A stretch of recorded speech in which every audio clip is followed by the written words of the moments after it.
And kita akan jadi malu dengan orang, kita akan jadi rasa diri lebih tak berguna, kita akan rasa bersalah. So eventually dia akan buat kita jadi lagi yang teruk. Tapi doktor, benda tu at least dia tak sakit orang lain. Betul? Tapi dia damage diri dia sendiri. Tak apa, kan? Tak apa.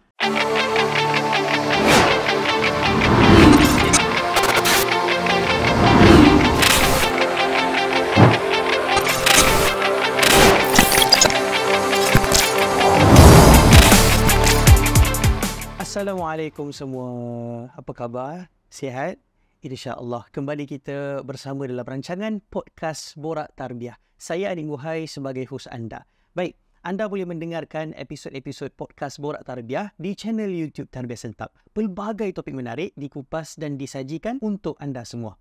Untuk makluman anda, podcast ini ditaja oleh Yayasan Izi Prihatin, sebuah pertubuhan yang komited untuk menjadi sahabat asnaf di seluruh dunia. Dan mereka menjalankan kempen membantu mangsa banjir, membekalkan barangan basah untuk anak yatim, menyediakan kelengkapan untuk pesakit warga emas dan banyak lagi. Jom kita bantu saudara-saudara kita bersama Yayasan Izi Prihatin. Sumbangan yang kita berikan menjadi saham pahala untuk ke syurga Allah Subhanahu Wa Taala. Anda boleh bank in ke nombor akaun yang tertera atau klik link di description.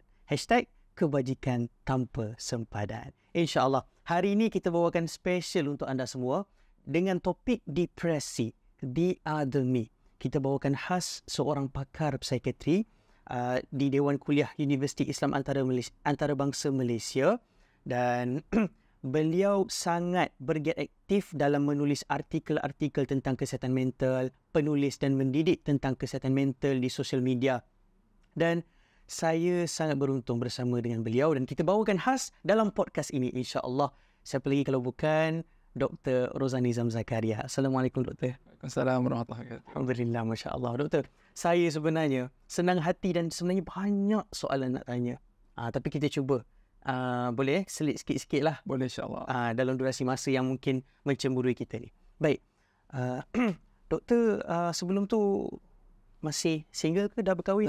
Dah berkahwin dah. Okay, tak boleh try lah anak berapa orang? Anak ada 4 orang. Anak 4 orang. Anak yang seorang dah sekolah menengah dah. Okey. Nampak muda. Terima kasih. Alhamdulillah. Mungkin sebab ni. Benda insya-Allah. Okey doktor. Ramai yang tertunggu-tunggu untuk mengetahui, mengupas tentang kesihatan mental yang sedang menular sekarang ni. Jadi mungkin doktor boleh kongsikan, cuba doktor kongsikan apa maksud depresi dan anxiety yang sebenar-benarnya. Okey, alright. Terima kasih Anik atas soalan yang diberikan. Terima kasih juga kepada Tarbiyah Sentap menjemput saya untuk kita berkongsi topik tentang isu kesihatan mental yang saya yakin semua orang tahu dia bukan isu yang kecil dan bukan isu yang remeh, isu yang besar yang kita semua kena faham. Dan bila kita pilih platform sebegini untuk sebarkan ilmu tentang isu kesihatan mental, saya pun of course sebagai pakar dalam bidang ni sangat berbesar hati dan sangat rasa happy bila orang nak mula bercakap tentang benda yang dulu orang stigma, orang takut, orang malu untuk bercakap. So balik-balik pada persoalan Anik tadi, kita start dengan something very fundamental, iaitu tentang penyakit mental ataupun isu kesihatan mental. So bila kita sebut isu kesihatan mental ni, secara mudahnya dia akan affect seorang manusia dari 3 angle. Dia akan kacau fikiran kita, emosi kita dan tingkah laku kita ataupun perilaku kita. So ini 3 area yang dia akan affect. So bila Anik sebut tentang depresi dan anxiety tadi tu, dia sebenarnya secara khusus dia akan predominantly affect kita punya emosi. Okay, cuma apa beza dua ni? Kalau depresi, dia punya predominant isu utama dia mood yang bertemakan kesedihan dan kemurungan lah. Okay. Dan anxiety pula dia punya predominant mood dan emotion dia ketakutan dan kerisauan lah. So itu perbezaan besar dia. Tetapi depression dan anxiety tu lebih daripada sekadar sedih dan takut semata-mata. Sedih dan takut tu bagaimana dia bermula ataupun apa wajah utama dia. Tapi di sebalik tu dia akan ada simptom-simptom ataupun gejala-gejala lain yang datang bersekali dengan depression dan anxiety.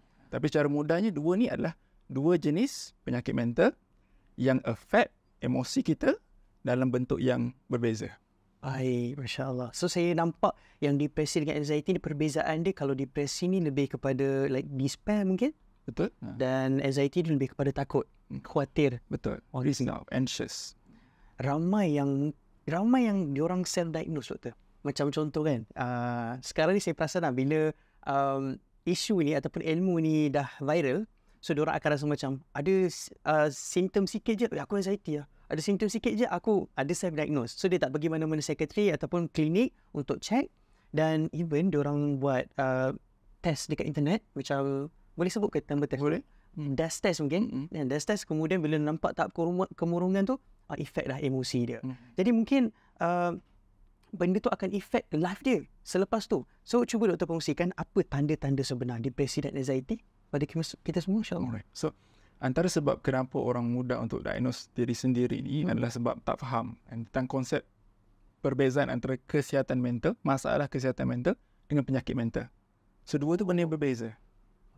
So, kesihatan mental ni isu umum yang semua orang boleh lalui dan alami. Contohnya kita bercakap tentang stres, susah nak tidur, burn out masa kerja. Itu semua isu kesihatan mental yang umum yang siapa boleh dapat. Dan tak semestinya bila kita ada isu tersebut, definitely kita ada penyakit mental. So, penyakit mental ni, diagnose penyakit mental ni, dia mesti melalui proses penilaian oleh pakar, oleh profesional dalam bidang tersebut. Sama ada doktor dalam bidang psikiatri ataupun clinical psychologist. So, ini dua sahaja yang boleh diagnose secara rasmi dan secara formal yang kita ada penyakit mental. Okay, so nak diagnose ni pula dia ada proses dia. So, antara yang utama adalah individu tersebut dia mesti memiliki ataupun mengalami gejala-gejala yang memenuhi kriteria yang kita sebut penyakit tersebut. Okay. So, penyakit mental ni dia datang dalam spektrum. So, ada yang ringan, ada yang sederhana, ada yang teruk. Okay. So, dia ada kita panggil cut off point kan. Bila dia lepas fasa tu, barulah kita kata dia penyakit. Sempadan dia. So, doktor yang tentukan sempadan ni di mana. Tapi secara umumnya, sempadan ni adalah pertama, bila gejala yang kita experience tu, depression ke, anxiety ke, dia berterusan, ketara ataupun signifikan. Yang ketiga, dia memberi kesan, memberi impact kepada kita punya kehidupan. Sampai tak boleh belajar, tak boleh tidur, tak boleh berurusan dengan orang lain. So, bila dia memenuhi kriteria tersebut, baru kita boleh kata dia sebagai penyakit. Kalau dia datang sekali-sekala, dia ada rasa sedih, dia ada rasa anxious, tapi still boleh buat kerja, still boleh belajar. So, kita tak boleh kata dia sampai tahap kepada penyakit mental lah. So, balik pada soalan tadi, kata tanda-tanda dia. So, kalau secara ringkas, secara umumnya, kalau depression tu, gejala yang utama, dia akan ada kemurungan yang berpanjangan. Berpanjangan ni sekurang-kurangnya minimumnya 2 minggu. Hari-hari. Murung je. Betul. So, bukan sehari 2 frust, fail exam ke, kena reject dengan girlfriend ke, sehari 2 frust tu, terus kita rasa kita murung. Dia bukan macam tu. Dia hari-hari. Most days than not, pagi, siang, malam, berterusan lebih daripada 2 minggu. Macam mana murung tu? Murung tu dia langsung tak ada keseronokan, dia dah tak boleh nak enjoy benda yang sebelum dia boleh enjoy, dah tak ada spark of happiness. So, ada yang sampai mungkin menangis, mungkin ada yang tak menangis pun. Tapi kesedihan ni feelings yang orang boleh rasa. Itu satu. Yang kedua, dia hilang minat. Ataupun hilang keseronokan dekat benda-benda yang sebelum ni seronok. Macam kalau Anik contoh selalu happy petang-petang main bola ke, suka menyanyi ke, suka menulis ke, dia dah hilang lah semua tu. So, kalau seorang ibu mungkin dah hilang dah keseronokan jaga anak. Kalau seorang ayah dia pergi bekerja tu dah tak ada dah rasa keinginan nak pergi bekerja pun. So, dia hilang keminat, hilang keseronokan tu. Dan yang ketiga, dia akan start ganggu kehidupan dari segi rutin seharian lah. Tidur, selera makan, tenaga. Kalau yang dah berumah tangga ni, keinginan seksual, semua akan hilang. Dan kemudian dia akan ganggu fikiran, dari segi dia akan rasa tak berguna, dia akan rasa lebih baik mati. Dan kalau yang mungkin yang agak teruk, dia akan start datang fikiran, nak mencederakan diri ataupun nak buat sesuatu yang menyebabkan dia boleh menamatkan riwayat dia lah. So, itu depression. So, kalau kita bayang ni, macam mana yang saya sebut tadi tu, individu alami tu berterusan lebih daripada 2 minggu sampai tahap ganggu kehidupan. Barulah kita sebut dia sebagai penyakit. So, tak sama dengan gambaran mungkin orang biasa, mungkin dia ingat sedih, frust tak dapat tu, frust kalah bola ke apa semua sedih tu, dia bukan macam tu. Dia tak sama. Dan kalau anxiety pula, anxiety, dia punya predominant dia tadi kita sebut risau, bimbang, takut, cemas. Dan dia ada associated dengan physical symptom. So, physical symptom ni dia akan rasa berdebar, dia akan rasa mudah berpeluh, tangan getar, rasa nak pitam, rasa nak pengsan. So, itu perubahan fizikal. Yang anxiety ni dia akan ada simptom ni. Macam orang takut tu, macam ni kan mungkin pernah takut kan, nampak apa-apa yang menakutkan, tapi sekejap-sekejap je kan. Tapi kalau anxiety ni dia berada dalam keadaan macam tu, berhari-hari, berbulan-bulan. Macam ada certain anxiety disorder ni, untuk doktor diagnose, dia kena mengalaminya tu at least 6 bulan. So, sebab tu beza yang orang duk sebut anxious ni dengan orang yang ada anxiety disorder. Sebab anxiety disorder tu memang bila kita sebut orang tu dah alami anxiety disorder tu, dia dah teruk dah. Oh, faham. So dia tak sama dengan rasa anxious, rasa sedih yang kita alami Normal. sehari-hari sebagai individu normal. Faham. Okey. Maksudnya jelas dekat sini yang kalau lah tiba-tiba stres sikit ke apa, aku anxiety lah. Silap lah kat situ kan. So benda tu perlu, bagi saya itu dah jadi normal lah doktor kan. Sekarang ni bila sikit je rasa anxiety sikit. So dia ada beza rasa anxious dengan ada anxiety disorder. Tu dua benda beza. Rasa anxious tu normal. Semua orang ada. Tapi ada anxiety disorder tu hanya bila dah didiagnose secara formal. Dengan metode tadi lah. Betul. Okey, baik. Kalau disebutkan mengenai rasa anxious dan depresi, ada tak ada kaitan dengan trauma? Mungkin trauma tu yang menjadikan dia anxiety ataupun depresi sampai nak bunuh diri dan sebagainya. So bila seseorang dia ada masalah mental, biasanya dia akan ada pencetus. Pencetus ni maksudnya benda yang trigger lah. So trigger tu can be anything. So biasanya yang kita nampak dalam situasi kita sehari-hari yang kita berjumpa dengan masyarakat, kebanyakannya dia akan ada life events lah. So life event maksudnya ada sesuatu berlaku dalam kehidupan dia. Daripada sama ada sekarang. Okey. Contohnya baru lepas kena buang kerja ke, ada masalah rumah tangga ke, bercerai ke, ataupun kalau student ni mungkin fail exam ke, ataupun masalah tu life event tu benda yang dah berlaku sebelum ni, dalam kehidupan sebelum ni, masa kecil, masa membesar, masa remaja, tapi tidak diurus ataupun tidak diselesaikan dengan baik, dengan sempurna. So salah satunya adalah trauma yang Anik sebut tu lah. So tak semestinya orang yang ada masalah mental ni dia mesti ada trauma. Tapi trauma tu adalah antara kita kata common risk factors lah untuk seseorang tu dapat masalah mental. Baik. Maksud dia tak semestinya trauma tu wajib ada pada orang yang macam ni kan. Dia ada anxiety dan depresi. Tapi Trauma ni pun something yang kita kena careful juga. Sebab sometimes kini mudah sangat untuk label semua benda trauma. Wah, aku trauma dengan kau, trauma lah dengan mak asyik bebek, atau trauma lah dengan cikgu ni asyik bebek. Itu bukan.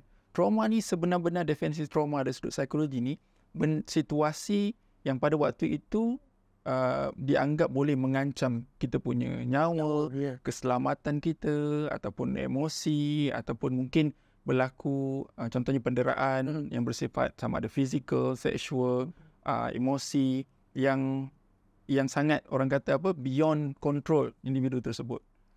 So macam traffic jam ke, itu bukan benda-benda yang trauma lah. So trauma ni benda-benda yang real life experience yang traumatic. Masya-Allah. Wah, saya dengar pun saya takut sebab bagaimana, yalah, berat mata memandang, berat lagi bau yang memikul. Ramai yang doktor dah jumpa, klien ataupun pesakit doktor, klien atau pesakit doktor yang mungkin ada masalah anxiety dan depresi. Cuba doktor kongsikan yang paling banyak yang mana. Contoh kan kita ada bipolar, DID, skizo, paling ramai yang mana? So secara umum, kalau if you're talking about numbers lah kan, secara umum percentage manusia ni yang ada penyakit mental ni around 14-15% macam tu. Maksud dalam 100, 15%. Okay. So daripada 15% ni kalau kita break down, yang majority, yang kebanyakannya akan datang daripada kategori depression and anxiety lah. So depression and anxiety ni akan cover lebih kurang dalam 8-10% macam tu. So yang the rest tu, yang lain-lain tu macam schizophrenia 1%, bipolar 1%, macam tu lah. Itu dari segi percentage. Tapi kalau kita tengok dalam klinik sehari-hari, kalau di hospital tu, dia bergantung kepada population. Kalau di ward ni biasanya yang masuk sebab masalah mental yang lebih serius lah. So biasanya yang kebanyakannya schizophrenia dan bipolar lah. Dan yang ketiga yang berkait dengan dadah lah. Kalau yang outpatient ni maksudnya dia lebih stabil dan dia boleh dapatkan rawatan secara sendirilah. Maknanya dia datang secara follow up, sama ada seminggu ke 2 minggu ke sebulan ke. Yang ni kebanyakannya depression dan anxiety lah. So depression and anxiety ni dia lebih kurang lah. Ada setengah-setengah population tu anxiety lebih banyak, setengah-setengah population tu depression lebih banyak. Tapi dua ni dia lebih kurang. Anxiety dan depression tu memang lebih kurang lah. Tapi dia yang paling dia yang utama lah berbanding yang lain-lain yang Anik sebut tadi tu. Okay, baik. Saya ada satu soalan.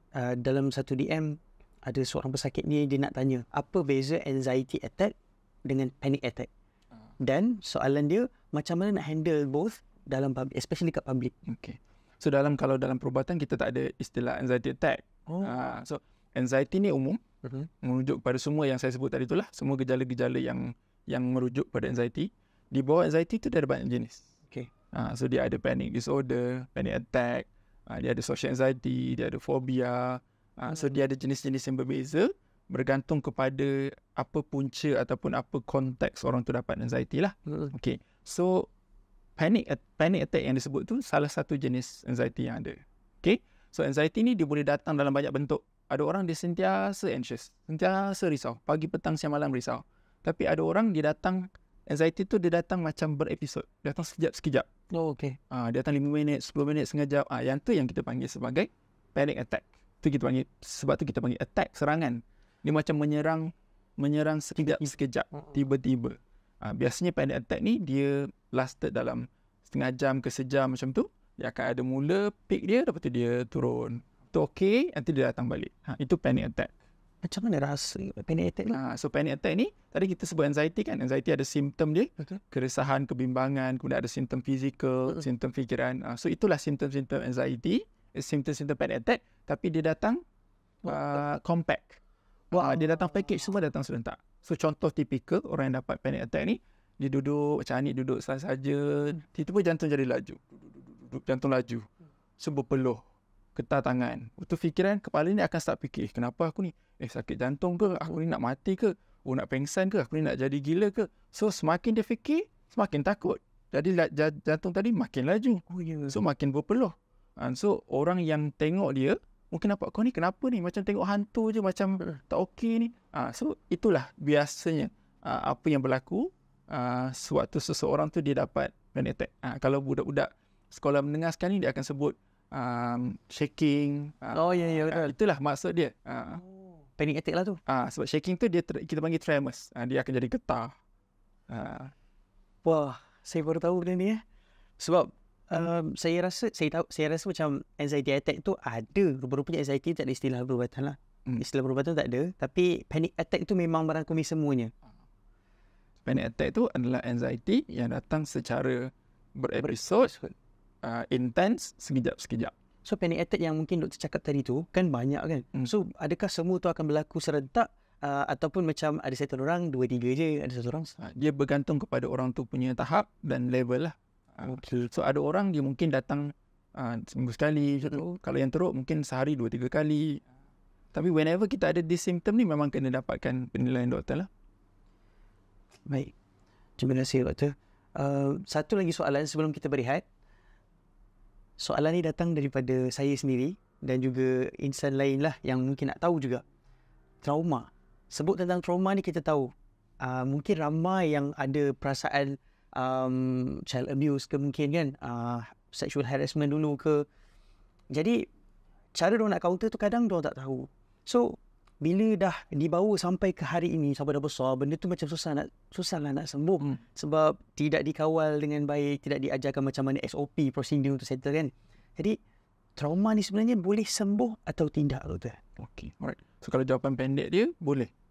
Okay. Jawapan panjang dia, dia bergantung kepada satu level trauma yang kita experience.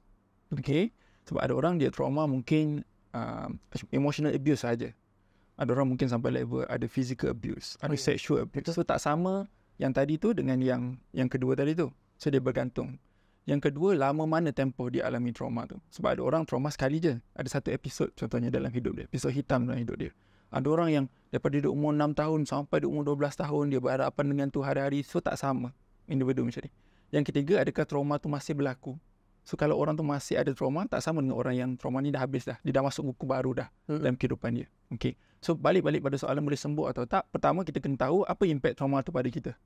So tak sama pada setiap individu. Ada orang sampai dapat depression, anxiety. So untuk itu, nak sembuh daripada trauma tu, dia kena treat dulu, rawat dulu punya depression, anxiety. Kalau tak, dia takkan boleh sembuh daripada trauma tu. Dan menyembuhkan trauma tu juga sebahagian daripada proses untuk dia sembuh daripada depression dan anxiety yang dia ada tadi tu lah.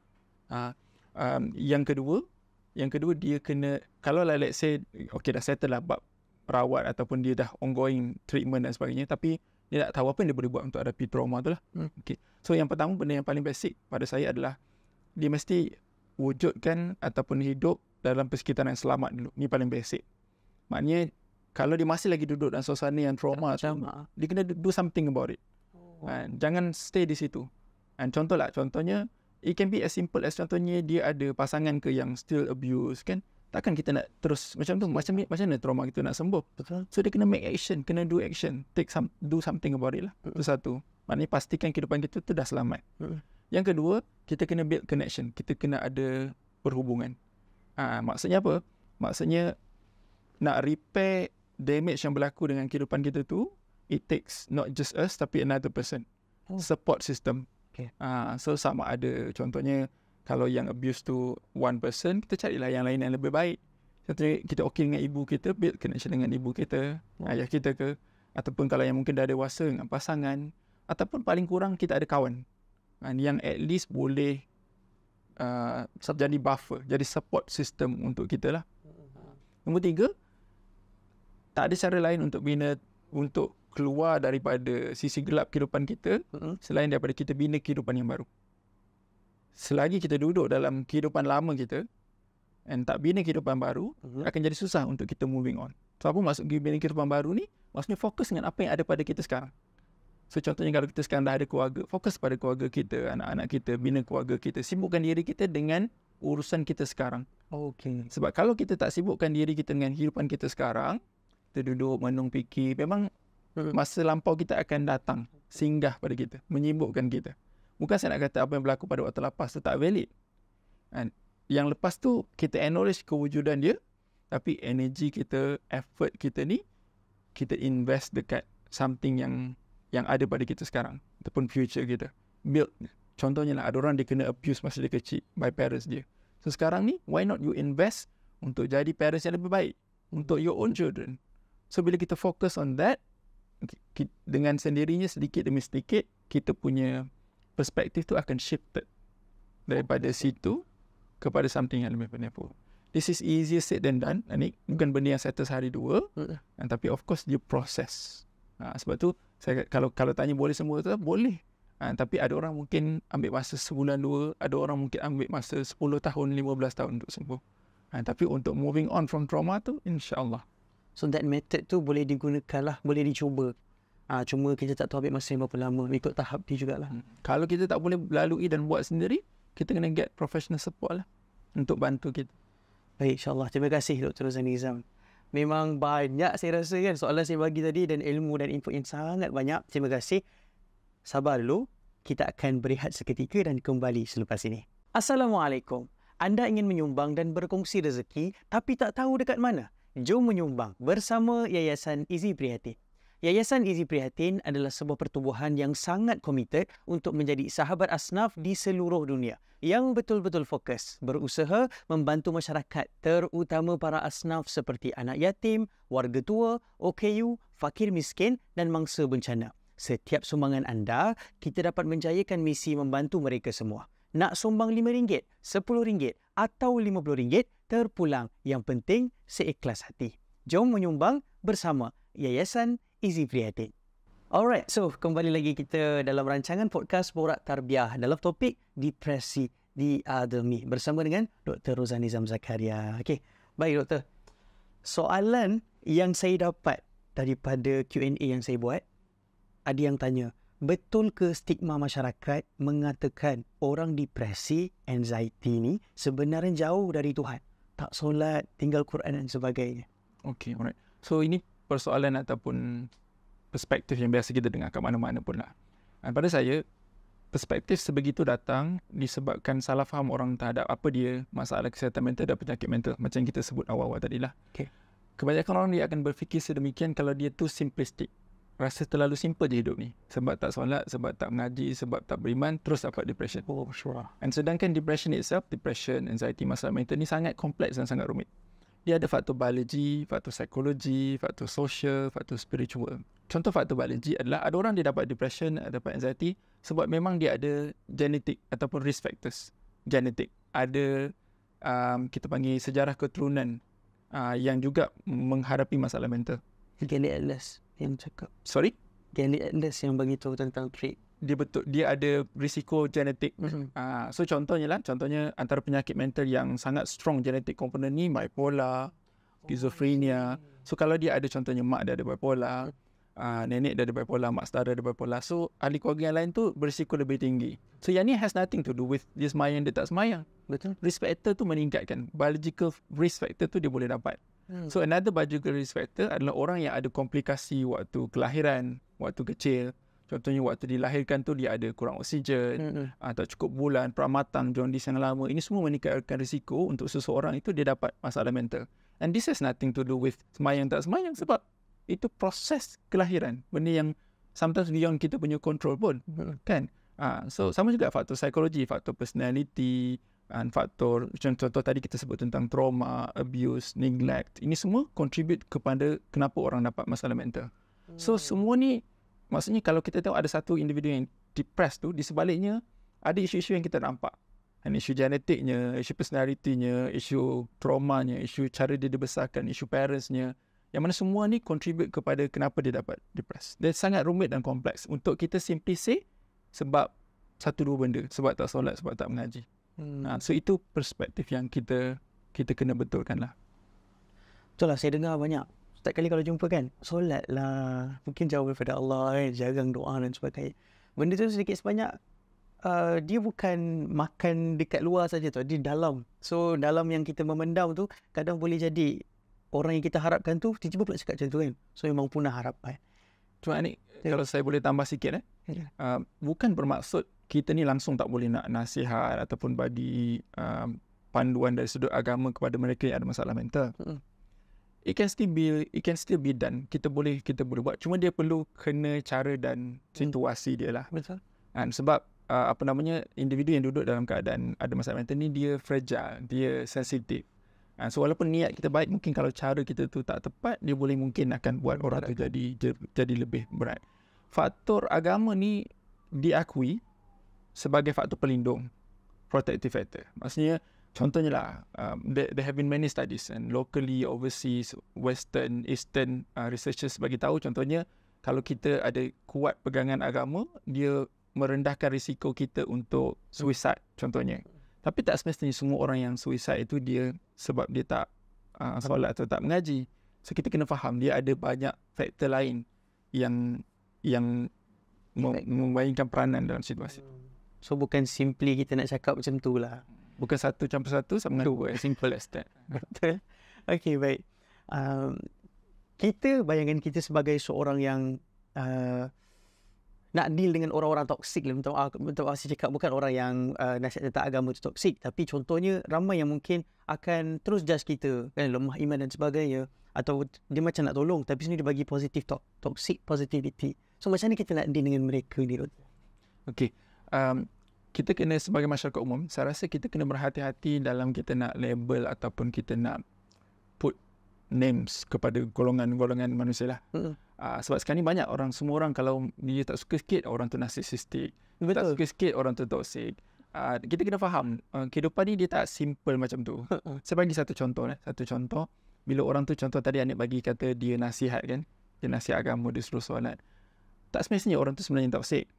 Kadang-kadang apa yang berlaku nombor satu, dia tak tahu pun. Tak tahu. Maksudnya tak faham. Oh, rupanya depression ni macam ni. Betul. Rupanya anxiety ni sakit mental. Dia cuma niat dia, aku ingat nak jadi baik sikit bagi nasihat lah. So mungkin satu sebab dia tak tahu. Okay. Yang kedua mungkin dia tak, walaupun dia tahu, dia tidak ada kemahiran untuk deal dengan individu-individu yang ada masalah mental. Dia tak tahu kemahiran mendengar, kemahiran berkomunikasi, kemahiran, sebab bukan semua orang lahir-lahir tu ada degree counselling, degree psikologi. Saya pun nak jadi pakar psikiatri ni daripada sekolah mendengar, masuk foundation, asasi, universiti, buat master semua tu dekat puluh tahun. Baru sampai to the level of boleh faham, boleh rawat. So kita tak boleh nak expect semua di luar sana tu ada same level of understanding. Sebab tu kita kena keep on educating people lah. Cuma nasihat saya untuk orang yang ada berhadapan dengan individu-individu macam ni, kita kena letak boundaries lah. Boundaries ni maksudnya sometimes apa yang kita boleh buat adalah kita kata dia tak tahu. Oh, kita bagi tahu dia. As simply as tak apalah, dia tak tahu, dia tak faham. Sebab kalau tak, kita nak kenapa dia cakap macam tu, kenapa dia sanggup macam ni, kita yang sebenarnya akan menderita. Betul. Sebab tu saya selalu sebut antara benda penting kita kena buat untuk maintain kita punya sanity, kita punya kewarasan, kita punya kesejahteraan mental kita ni adalah memahami, meyakini bahawa bukan semua benda dalam dunia ni di dalam kawalan kita. Termasuklah kita tak boleh kontrol apa orang cakap, apa orang buat, apa orang komen, apa orang post. So yang kita boleh kontrol diri kita, emosi kita, tingkah laku kita. And so benda yang di luar kawalan kita, ma'asalamah lah kita, tak apalah. Kepada kau. Oh, saya suka ayat tu. Apa-apa jadi, ma'asalamah kan. Saya ada satu soalan lah regarding question sebelum tadi. Memanglah kita fikir perasaan susah nak kawal, lagi-lagi orang yang overthinking. Too overthinking kan. Macam saya kalau saya lah berhadapan dengan orang macam ni, ataupun saya anggap mereka yang overthinking ni adalah mereka yang bertanggungjawab walaupun dalam hal yang sedikit. Kadang benda sikit tu pun kenapa kau nak kena fikir benda ni kan. Tapi benda tu saya rasa dia level common sense dia tinggi lah bagi saya. Dan saya nak minta tips dekat doktor sendirilah, macam mana kita nak kurangkan overthinking tu. Okay, alright. Overthinking ni pun benda yang selalu orang guna kan, mana-mana orang sebut overthinking. Betul. Semua orang jadi overthinking kan. Tapi sebenarnya overthinking yang sebenarnya dia lebih teruk daripada overthinking yang kita faham. And overthinking contohnya kalau orang yang ada anxiety ni, dia sampai tak boleh nak buat apa-apa, tak boleh nak keluar. Contohnya bila nak keluar tu dia start fikir, nanti accident, nanti ada ni, nanti tu macam ni, nanti. Jadi end up dia sampai tak boleh nak buat apa-apa. Tapi kalau kita still at the end boleh buat something, maknanya kita bukan overthinking. Kita cuma mungkin orang yang orang kata apa, meticulous sikit. Meticulous, okay. Orang yang cerewet sedikit. Tapi kalau orang yang berhadapan dengan overthinking tu, satu benda yang penting, orang yang overthinking ni selalunya orang yang anxious, orang yang perisau. Dia worrier. Dia bukan worrier pahlawan, dia worrier, perisau. Jadi nombor satu, dia kena belajar untuk relax. So belajar untuk relax ni, everyone is different. So ada orang dia boleh relax dengan deep breathing, bernafas. Doktor dia kan? Kongsikan doktor. Deep breathing ni especially bila kita anxious kan, kita bernafas laju kan, jadi otak kita jadi kurang oksigen. So deep breathing ni maksudnya kita satu bernafas dalam, yang kedua kita bernafas regulated. So banyak cara, tapi antara caranya kita boleh buat tarik ikut hidung 4 saat, tahan 4 saat, hembus 4 saat. Slowly buat satu cycle. Okay, untuk buat 2 cycle, buat cycle kedua, cycle ketiga, cycle keempat. So bila kita bernafas secara slow, so oxygen level pada otak kita tu kembali normal. So brain kita akan rasa kita ni dah settle. Sebab bila kita bernafas laju masa kita anxious, oksigen tak cukup pada otak, brain kita akan ingat kita ni kelemasan, drowning. Sebab kita tak cukup oksigen dah. So dia akan start produce adrenaline. Inilah yang buat kita jantung jadi laju berpeluh tadi tu. Panik tu lah. So kita reverse that cycle ni, kita dengan kita tarik nafas, tahan, hembus, slowly. So relaxation ni can be anything. Contoh kalau kita tengok dalam Al-Quran ni, sirah Nabi, bila Nabi dia turun daripada Gua Hira, bila dia dapat wahyu, dia sebenarnya dalam keadaan anxious. So kalau kita baca sirah kan, Nabi dalam ketakutan, berselimut. So that is anxiety. So apa Nabi buat? Nabi berselimut kan. So dia rasa nak comfortable, so dia berselimut. Tapi ada saranan lain lepas itu. Allah suruh bangun kan, bangun malam, mengaji kan, bangun jumpa orang. So ini sebenarnya is also another way of untuk kita tackle anxiety tu. So apa contohnya? Bangun malam ni tadi maksudnya kita cari ketenangan, kan, dari sekejap daripada hiruk pikuk trigger kita tu. Ataupun mungkin ada orang bangun malam ni, kalau dia mengaji, kalau Anik mengaji, boleh tak mengaji nafas laju-laju? Tak boleh kan? Boleh. So nafas kita tenang. So that's deep breathing. Betul. So that's deep breathing. So apa Khadijah buat dengan Nabi bila dia anxious, dia tenangkan Nabi, betul tak? Lepas tu dia ajak Nabi jumpa Waraqah bin Nawfal, jumpa orang, dapatkan pandangan, selesaikan masalah. So ini semua sebenarnya is benda-benda yang kalau overthinking tadi tu antara benda kita boleh buat lah. So relaxation, cakap dengan orang. Sebab bila kita risau ni kan, kadang-kadang kerisauan kita tu tak logik pun, ataupun kerisauan kita tu sebenarnya berlebihan. Tapi bila kita cakap dengan orang bagi kita reassurance, orang bagi idea, orang tenangkan kita, okay, macam tu rupanya. And so dengan sendiri dia akan bantu kita untuk tenang lah. So yang macam bangun malam apa semua tadi tu, kalau dalam psikologi kita panggil distraction. Distraction maksudnya kita alihkan perhatian kita buat benda lain. So kita risau ni, kita buatlah benda lain. Kita buat kerja, kita masak, kita main dengan anak kita ni. So dia kurangkan fokus kita daripada kerisauan itu kepada something else yang lebih meaningful. Satu lagi last, kalau saya boleh advice, selalunya kalau orang overthinking ni, saya selalu bagi nasihat, contohnya antara benda yang nak boleh membantu adalah tulis. Kita tulis balik apa yang kita risau tu. Tengok balik. Sometimes bila kita tengok balik, kita tahu apa yang kita risau tu sebenarnya unnecessary. Tak perlu. Ataupun kita boleh pick daripada banyak-banyak yang kita risau ni, pilih satu je. Kita cakap pada diri, aku nak fikir satu, yang aku nak fokus satu benda je. And then aku nak settlekan satu benda ni je. So dia akan macam tie kita kepada reality. Berbeza lah kalau kita asyik fikir letak buku semua kat sini kan. So kalau kita, betul, saya kalau ikut buat to-do list, kerja yang bertimbun, bila saya buat, saya boleh senang untuk, okay, aku settle ni dulu. Dah settle, aku settle ni. Benda tu berguna. Masya Allah. Okay. Apa pesanan doktor? Seandainya ada seseorang yang memudaratkan diri mereka, yalah bila kita dah into that trauma kan, kita dah rasa macam dah tak ada harapan hidup. Of course lah, certain people akan memudaratkan diri diorang dengan buat bakut term sekolah menengah kan. So apa nasihat doktor kat mereka?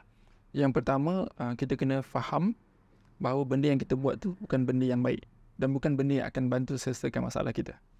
Sebab masih ramai di luar sana, especially yang belum dapatkan bantuan, yang belum dapatkan support, dia rasa inilah yang akan selesaikan masalah dia. It is not. Okay, dia tak akan selesaikan masalah kita. In fact, dia akan tambah kita punya masalah. And kita akan jadi malu dengan orang, kita akan jadi rasa diri lebih tak berguna, kita akan rasa bersalah. So eventually dia akan buat kita jadi lagi yang diteruk. Tapi doktor, benda tu at least dia tak sakit orang lain. Betul. Tapi dia damage diri dia sendiri. Dia macam ni apa kita punya pandangan bila orang buat benda yang traumatik kepada orang lain. Dia pukul, dia buat sakit, mesti kita rasa orang tu tak bagus dan tak sepatutnya kan. Itulah sebenarnya orang yang buat cederakan diri, buat pada diri sendiri.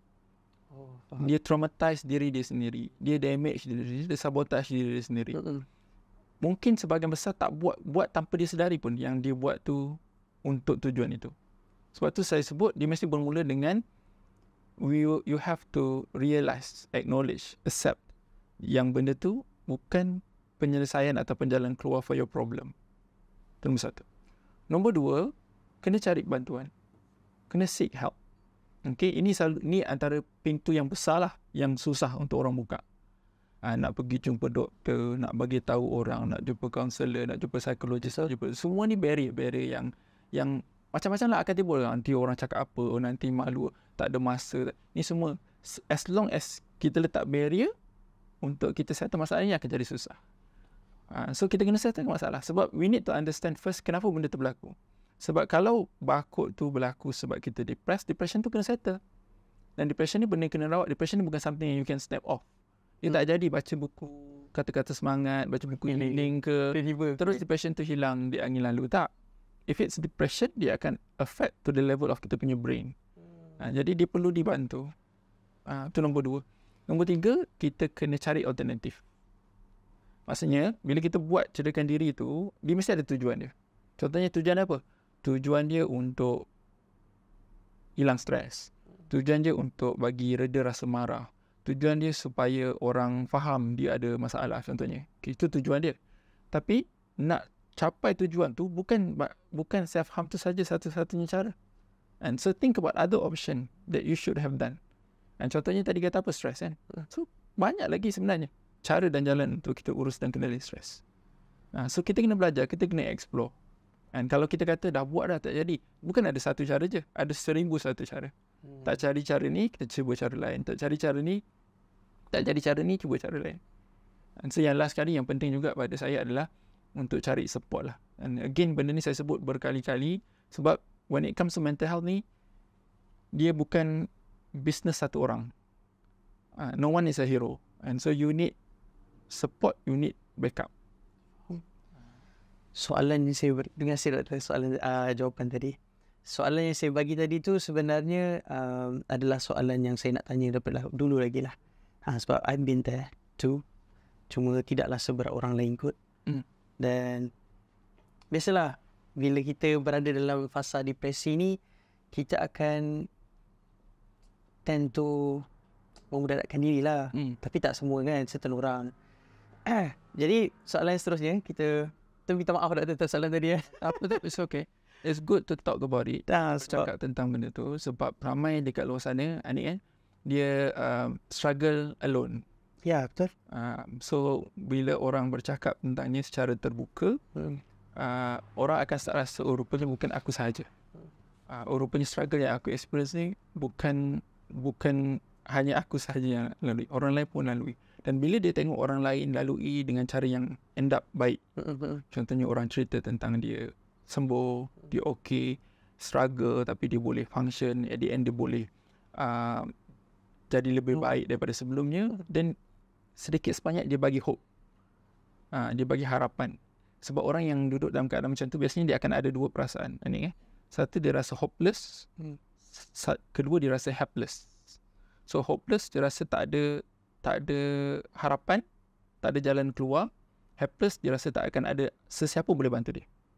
Tapi bila ada orang yang berkongsi harapan itu, dan ada orang menghulurkan sesuatu untuk membantu, dia tidak lagi rasa hopeless dan helpless. So itu yang kita nak, insyaAllah. Alhamdulillah. Maksud dia, saya dapatlah, betul lah orang yang depresi ni dia merasa hopeless dan helpless. Kalau sentuh mengenai depresi ni, orang depresi ni betul ke doktor dia tak suka socialize sebab dia trauma dan dia suka bersendiri? Okay. Macam mana pula dengan orang introvert? Kan introvert kan suka bersendiri juga kan? So ada kaitan dengan mental health ke? Okay. So soalan yang pertama tadi, kalau orang tu ada depression, ya betul, biasanya dia akan withdrawn. Withdrawn ni maksudnya dia akan lari daripada luar lah. Sebab apa? Tadi kita akan sebut kan, antara simptom dia adalah anhedonia, dia rasa hilang minat. So maknanya dah tak seronok dah. Jumpa kawan tak seronok, pergi makan tak seronok, pergi lepak kedai makan tak seronok, pergi mall dah tak seronok. Jadi apa lagi yang, kenapa, what are the reason untuk dia keluar lagi? So dia akan duduklah dalam dia punya gua dia, dalam dia punya kepompong dia. Yang kedua, ada juga orang yang ada depression, dia akan ada simptom dia rasa useless. Dia rasa dia menyusahkan orang. Dia rasa nanti kalau aku cakap dengan orang, nanti orang akan rasa aku menyusahkan. So dia pun rasa buat apa aku nak jumpa orang. So dia pun withdrawn. Itu satulah. Tadi sebut tentang apa tadi, introvert so introvert ni basically is a description tentang karakter individu. So dia bukan penyakit, dia bukan masalah.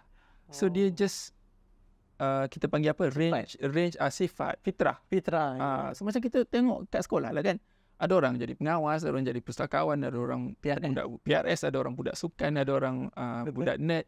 So kalau satu sekolah tu semua satu pesen je, tak meriah lah sekolah tu kan. Betul. So macam tu juga manusia. Manusia ni dia ada yang ke depan, ada yang malu, ada yang suka bercakap, ada yang pendiam. So introvert itself tu it's not a problem. Dan introvert yang tak suka jumpa orang ni, dia tak sama dengan depression tadi tu. Sebab depression tadi tu dia ada simptom-simptom lain. Introvert ni dia tu je lah. Dia sifat dia lah. Sifat dia je macam tu. Depression tu macam life event. Dan trauma. Orang yang introvert ni biasanya kalau dia perlu keluar, dia buat je. Contohnya dia tak suka pergi kenduri, tapi kalau kakak dia kahwin ke, mak dia kahwin ke, ikut je lah, kena juga pergi, dia okey je. Betul. Tapi kalau orang depression ni tak ada dah. Whatever happen, dia akan lebih duduk, lebih comfortable untuk stay that way lah. Okay. So kita dah faham lah, maksudnya introvert tak ada kaitan pun dengan penyakit mental. Okay. Soalan seterusnya, doktor, macam mana kita nak lepaskan benda yang kita sayang? Soalan ni saya rasa ramai nak tahu kan, macam mana kita nak lepaskan benda kita sayang? Sebab minda tidak diciptakan untuk melupakan. Dan kenapa nak lepas benda yang sayang je lah. Okay. Wah, tidak macam contoh lah. Contohnya bila dah sayang, nanti kan kita tak tahu, kadang kita jaga jodoh orang lain. Sebab macam mana nak move on lah. Macam tu. Sebab sifat orang macam ni, macam mungkin dia terlalu jaga pandangan orang lain berbanding pandangan diri dia sendiri. So apa nasihat doktor? Tadi saya ada sebut kan, antara benda penting yang kita kena buat dalam hidup kita ni untuk bahagia adalah kita faham dan meyakini bahawa bukan semua benda dalam kawalan kita. Betul. Termasuk isu ni. Isu jodoh ke, bukan jodoh je, rezeki, kerja kan, kadang-kadang kita kena let go kita punya kerja ke. So kalau kita rasa semua benda ni dalam kawalan aku, apa yang aku nak mesti dapat, that is when kita akan start rasa frustrated dalam kehidupan ni. Sebab tu dalam surah Al-Hadid Allah sebut, apa pun musibah yang berlaku dalam dunia ni yang jatuh ke atas kamu, semua tu telah ditulis oleh Allah, dan sesungguhnya itu mudah bagi Allah. Supaya kita yakin, percaya bahawa hidup kita ni dalam peraturan dan ketentuan Allah. Kalau kita yakin hidup kita ni ditentukan berdasarkan apa yang kita nak, that is when kita akan start rasa frustrated. put expectation lah kan. So going easy over things that happen in life. Contohnya lah, macam Anik memang semangat ni nak pergi hiking, nak naik Gunung Kinabalu ke, tiba-tiba injured, tak boleh pergi. So kalau kita memang letakkan keyakinan bahawa macam mana pun aku mesti pergi, kita akan kecewa lah. Tapi kalau kita yakin jatuh ni pun Allah dah tentukan dah, mesti ada hikmah dia tu. Mungkin kalau aku pergi nanti aku tergolek ke jatuh atas gunung. Okay. So ini benda-benda yang sebenarnya bagus untuk kita punya kesihatan mental. Bila kita ada degree of flexibility. Okay, faham? Counter tu lah. Kalau kita rigid ni maknanya macam tu lah. Itu yang kita akan penat. Macam besi, kalau dia besi kan, besi ke plastik ke, dia tak fleksibel, kita put pressure, patah lah. Betul.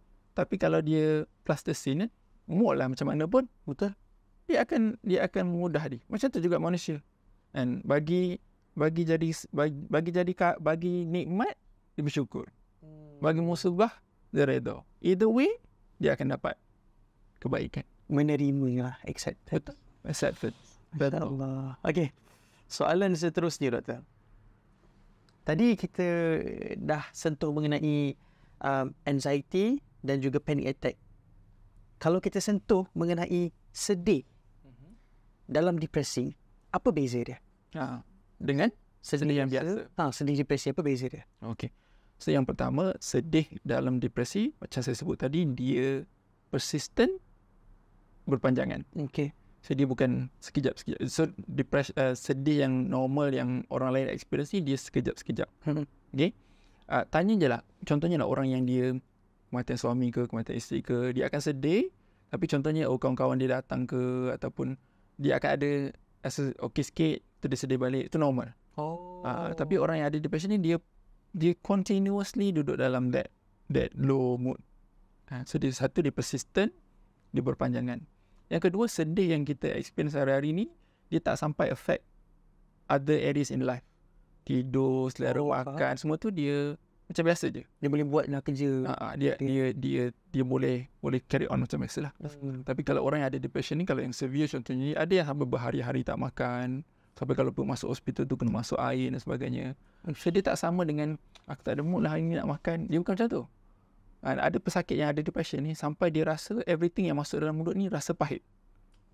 Rasa bitter. So kita yang tak ada depression mungkin tak boleh nak bayang kan.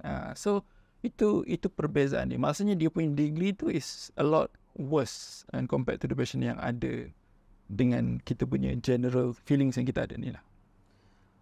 Tadi doktor cakap mengenai tidur kan. Tidur boleh normal. So kalau kita sentuh mengenai adakah waktu tidur tu efek kesihatan mental?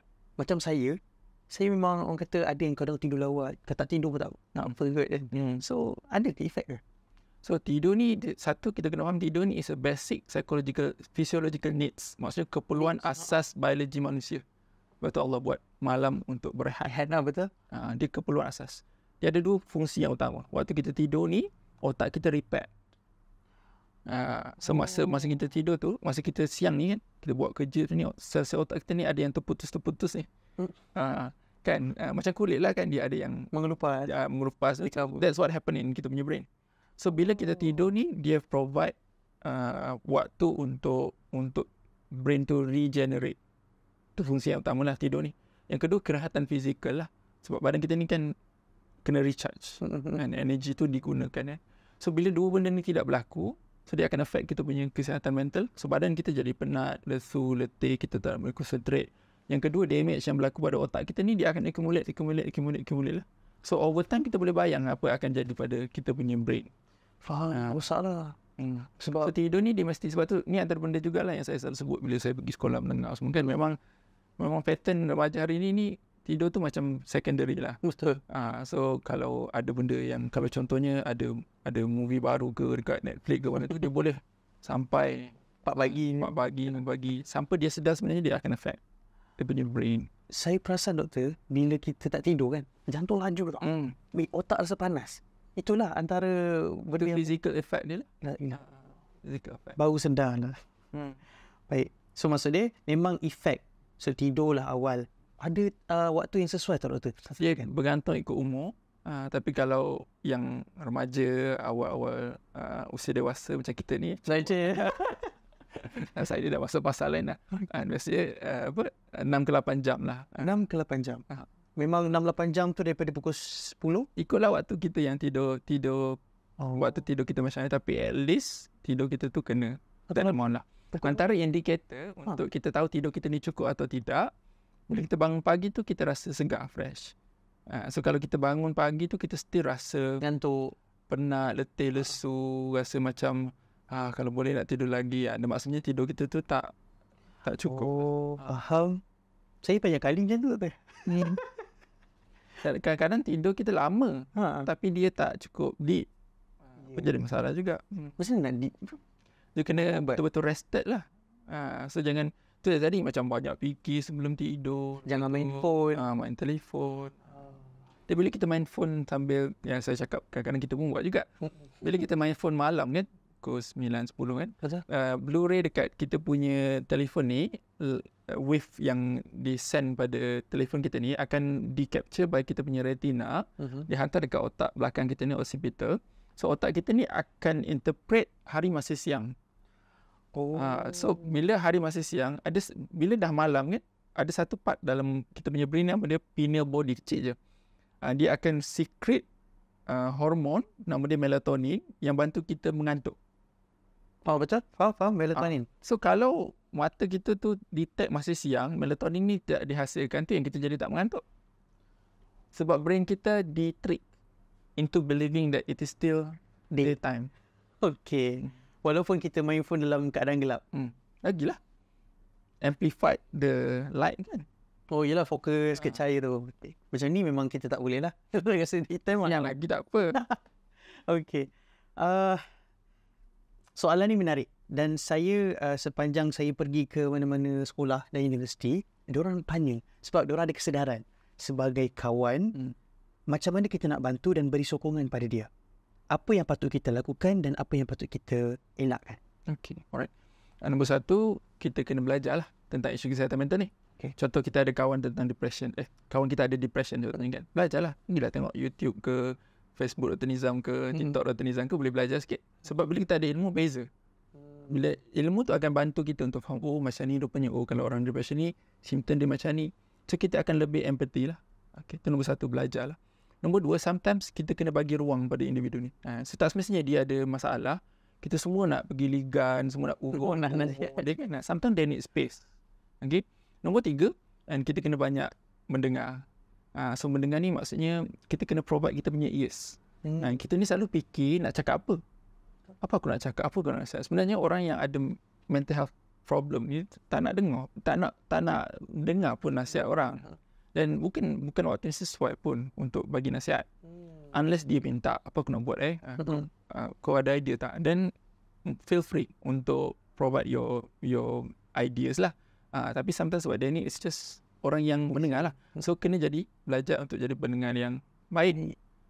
Then yang last kali, benda yang juga penting adalah membantu secara praktikal. Contohnya kawan kita tu student. So of course bila dia depressed, mungkin dia tak boleh concentrate kat kelas, mungkin ada tertinggal belajar, mungkin assignment due date dia bila dia tak tahu, lepas tu kacau lah dia punya study je. So provide lah kan, kita pandai sikit kita ajar, ataupun kita share notes, ataupun kita remind dia, kau tahu tak ada due date bla bla. So that would be more useful. Dan kita fokus on. Betul, faham. Instead of bagi nasihat, better kita bantu dia dari sudut yang itulah. Okay, terima kasih doktor. Kalau ada yang sedang struggle, dekat mana dia boleh dapatkan rawatan? Macam doktor, UIA, so memang pelajar sana boleh fokus. Macam kami di sini. Okay. So, perkhidmatan psikiatri ni dia ada di kebanyakan hospital kerajaan sekarang ni lah. Okay. So, perkhidmatan psikiatri ni dia ada dua, satu yang public, satu yang private lah. So, yang public ni, dia punya channel dia, kita kena pergi dekat klinik kesihatan ataupun klinik swasta dulu untuk buat penilaian. Kalau doktor rasa perlu dirujuk kepada psikiatri, doktor akan buat surat rujukan lah. So daripada situ, bawa surat rujukan itu kepada klinik psikiatri yang terdekat. Contohnya kalau orang tu duduk KL, pergi HKL ke, Hospital Sedang, Hospital Sungai Buloh, Hospital Shah Alam, ni semua ada penglihatan psikiatri.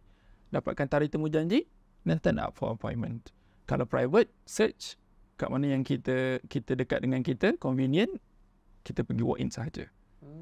So sekarang ni dah makin meluas lah, makin banyak. Faham.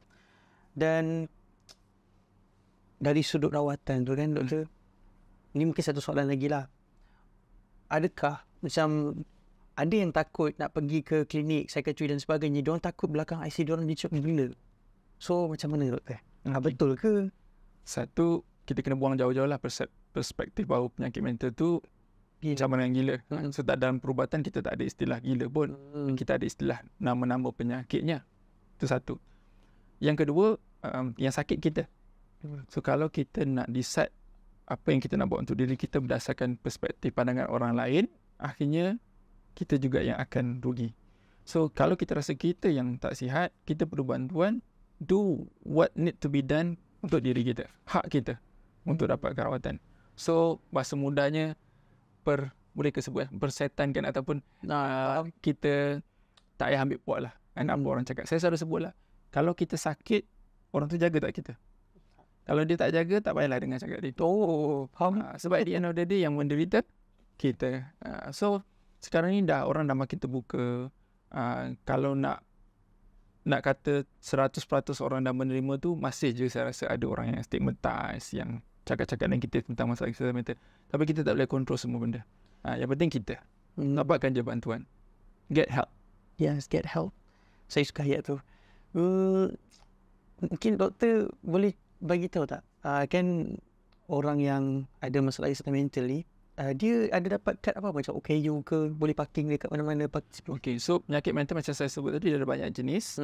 Tak semua penyakit mental tu bersifat kronik. Ada penyakit mental yang didapat sekejap-sekejap je. Jadi tidak melayakkan dia untuk dapat apa-apa keistimewaan yang berpanjangan. Tetapi ada dalam sistem Jabatan Kerja Masyarakat, ada kita panggil status orang kurang upaya yang khusus di bawah kategori mental, dan cuma dia punya scope mental illness yang di cover tu sangat limited. Contohnya skizofrenia, bipolar ataupun chronic depression sahaja, tetapi dia ada syarat-syarat yang ketat. Contohnya dia mesti ada tempoh dia yang tertentu. Kalau sebulan 2 ni tak boleh lah. So ada yang certain diagnosis tu 2 tahun, ada yang setengah tu 5 tahun. Yang kedua, dia tengok juga level individu tersebut. Sebab ada yang ada, contohnya ada bipolar, tapi dia ada good recovery. Contohnya dia dapat sekali je, maka ubat pun satu jenis je, and then boleh bekerja. So biasanya dia tak layak untuk dapat keistimewaan orang kurang upaya itulah. So yang ni semua jurisdiction doktor yang merawat, dan kemudiannya kita provide information kepada JKM untuk decide lah. So tak semua lah. Maksudnya bahasa, kalau secara ringkasnya, tak semua akan dapat. Tak semua berkelayakan untuk dapat. Faham. Okey, terima kasih doktor atas jawapan tu. Kita ada Q&A session dan ada 2 soalan yang masuk dekat sini. Soalan yang pertama, kalau skip ubat boleh tak doktor? Penat dah dengan rawatan tak sembuh-sembuh. So rawatan psikiatri ni, rawatan bentuk ubat ni ada 2 jenis lah. Satu yang sementara. Maksud dia ambil mungkin dalam 3 bulan, 4 bulan, tu dia dah okey, doktor kata boleh stop. Tapi ada satu lagi kategori ni yang dia kena ambil berpanjangan. Sebahagiannya kena ambil semua hidup. So contohnya kalau macam skizofrenia, bipolar yang ada banyak episod tak okey ni, kebanyakan mereka memang kena ambil semua hidup. Dan saya faham kenapa rasa penat tu. Kita pun kalau ambil antibiotik seminggu pun kadang-kadang tu dah tak habis. Semua tu pun dah tak habis dah. So bayangkan hari-hari. Ada setengah-setengah tu 2-3 jenis ubat, ada setengah tu kena cucuk bulan-bulan. And so memang ini challenges yang ada lah. So kalau tanya boleh tak stop, of course lah jawapan saya tak boleh stop. Doktor takkan nak bagi stop saya sahaja kan. So cuma apa yang kita boleh buat adalah bincang dengan doktor. Apa masalah dia? Mungkin ubat terlalu banyak, ada tak cara lain untuk kita simpelkan, ada tak formulation lain. So ini benda-benda yang sebenarnya dengan doktor tu sepatutnya kita boleh bincang lah. Tapi kalau doktor kata tak boleh, keadaan awak ni memerlukan awak ambil ubat ni, kenalah ikut apa yang doktor tu cakap. Kalau rasa penat, saya selalu sebut lah, percayalah kepenatan ni dia tidak sia-sia. Semua ni sebenarnya ikhtiar kita untuk sihat. Dan bila kita berikhtiar untuk sihat, dia sebenarnya kita punya, itu maqasid syariah kita. Hifzul akal. Kita nak jaga kita punya akal kita. Mental. So dia kewajipan. Tak adalah saya nak kata keluar fatwa wajib makan ubat, tak. Tapi dia penting. Sebab bila kita tak makan ubat, kita sakit. Bila sakit, kita tak boleh nak beribadah, kita tak boleh nak contribute pada family kita, kita tak boleh nak bekerja, kita akan libatkan orang lain. So dia bukan habis kat situ je. Dia akan panjang cerita dia lepas tu. Jadi janganlah sikit ubat. Biasalah itu satu ibadah lah sebenarnya kan. Niat kan semua ni insya-Allah. InsyaAllah dapat pahala kan, masuk syurga insyaAllah. Yang kedua, jangan cerita dengan orang, ceritalah dengan Allah. Oh, saya selalu dapat jawapan macam ni. Apa pandangan doktor? Kadang-kadang manusia ni dia selalu simplistik lah. Macam dalam hidup ni dia macam mesti buat pilihan. Kau nak cakap dengan Allah ke nak cakap dengan manusia? Masa kau nak. Sedangkan siapa yang bagi pilihan macam tu? Manusia. Kan maksudnya tak ada siapa pun yang mewajibkan kita untuk buat pilihan. Kenapa tak ambil dua-dua? Betul. Kan apa masalahnya? Cumanya kalau orang kata mengadulah dengan Allah dulu, tak ada masalah. Cuma kalau kita kata stop dekat situ, yang tu saya rasa bermasalah, problematik. Kerana Allah pun suruh kita berikhtiar. Dan satu dalam Al-Quran Allah sebut, tanya pada yang ahlinya. Dan lepas tu kalau kita tengok dalam sirah Nabi pun sangat banyak kita jumpa situasi-situasi Nabi tanya pendapat sahabat, Nabi share dengan sahabat. Padahal Nabi ni tahap naik langit ni jumpa Allah ni.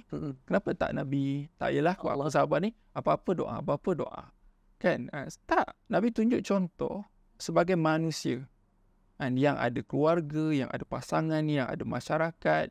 Ini benda yang fitrah. Kita berbual, berinteraksi, cari pandangan, kongsi pengalaman, ini benda yang normal.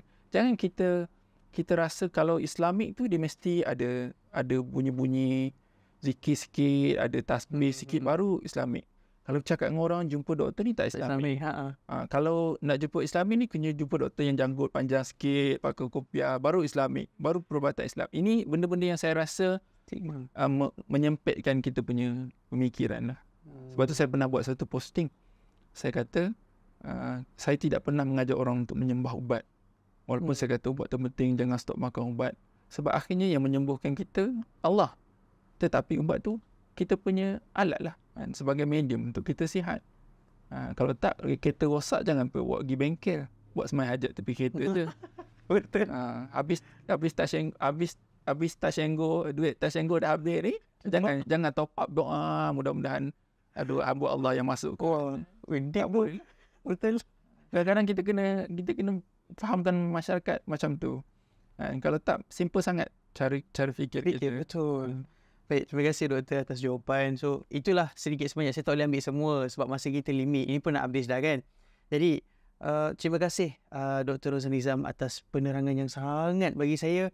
Input yang saya akan guna juga. Boleh saya guna ilmu ni kan? Simbalkan insyaAllah. Dan sebelum kita akhiri, saya nak tanya satu lagi. Saya nak minta satu pesanan doktor buat mereka yang sedang diuji dengan depresi di luar sana. Silakan. Okay, so yang pertama, kita nak ingatkan bahawa anda tidak bersendirian. You're not alone. Ramai lagi di luar sana yang struggle dalam pelbagai level. Sama ada dia seorang ibu ke, dia seorang ayah ke, dia seorang anak ke, dia bekerja ke, dia berharta ke, dia miskin ke, semua orang boleh diuji dengan isu kesihatan mental. Saya sebut tadi 10%. Maksudnya 1 daripada 10. Pusing keliling kita tengok ada 10 orang, fikirlah mesti ada seorang akan alami benda yang sama. So pertama, you are not alone. Yang kedua, kadang-kadang kita rasa tak ada apa yang boleh bantu kita. Kita rasa rapat ke dinding, tak ada apa yang boleh bawa kita keluar daripada permasalahan ini. Sebenarnya itu pun pemikiran ataupun persepsi yang kita kena betulkan. There's always help and there's always way out of kita punya condition dan situation tu. So, jangan takut untuk dapatkan bantuan. Jangan takut untuk berkongsi. Jangan takut untuk dapatkan support. And yang penting, and akhirnya kita nak sihat, nak kembali jadi diri kita yang sebelum ni, boleh beribadah, boleh bekerja, boleh menyumbang. Recovery tu is a journey. Tak semua orang sama. Ada orang jalannya pendek, ada orang jalannya panjang, ada orang jalannya berliku. Tapi yang penting kita moving forward. Take a step at a time. InsyaAllah. And so saya pun doakan semua yang struggle dekat luar sana tu, Allah bagi petunjuk, Allah bagi jalan keluar, Allah memudahkan urusan. Kita sebagai makhluk ni, sebagai doktor, sebagai terapi, sebagai kawan, sebagai pasangan, provide support. Dan insyaAllah, hari ni hari mereka, kita tak tahu, mungkin hari kita. Dan so, sama-sama kita sokong, sama-sama kita bantu dah, insyaAllah. InsyaAllah. Terima kasih doktor. Saya suka saya ikut balik you are not alone. Ramai lagi yang struggle dalam berbagai fasa, dan ada juga yang sebenarnya willing to help, dan don't lose hope insyaAllah. So get help. Terima kasih sekali lagi Dr. Roslan Nizam atas kunjungan ke podcast kami di Teratak Orang Kata Tarbiyah Sentap, dan kami sangat berbesar hati atas penerimaan jemputan doktor, dan insyaAllah pada kalian semua, moga ilmu yang disampaikan ini bermanfaat untuk kita semua. Dan sekali lagi saya ingatkan, you are not alone. InsyaAllah kita jumpa di episod yang akan datang bersama saya, Anik Buhai, dan kita akan bawakan lagi panel-panel seterusnya. Terima kasih Dr. Roslan Nizam. Terima kasih kembali.